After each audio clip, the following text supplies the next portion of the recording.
మరొక breaking news చూస్తున్నాం. తమిళనాడు కోయంబత్తూరులో విషాదం చోటు చేసుకుంది. ఒకే కుటుంబానికి చెందిన నలుగురు ఆత్మహత్యకు పాల్పడ్డారు. వడపల్లి సాఫ్ట్వేర్ ఇంజనీర్ కుటుంబం మృతి చెందింది. విషం తీసుకుని ఆత్మహత్యకు పాల్పడినట్లుగా తెలుస్తోంది. ఇక ఈ ఆత్మహత్యపై కేసు నమోదు చేసుకున్న పోలీసులు దర్యాప్తు చేస్తున్నారు.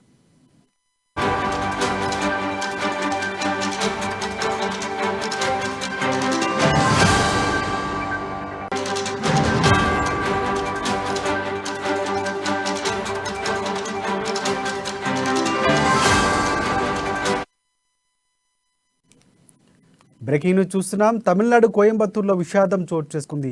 ఒకే కుటుంబానికి చెందిన నలుగురు ఆత్మహత్యకు పాల్పడ్డారు. వడపల్లి సాఫ్ట్వేర్ ఇంజనీర్ కుటుంబం మృతి చెందింది.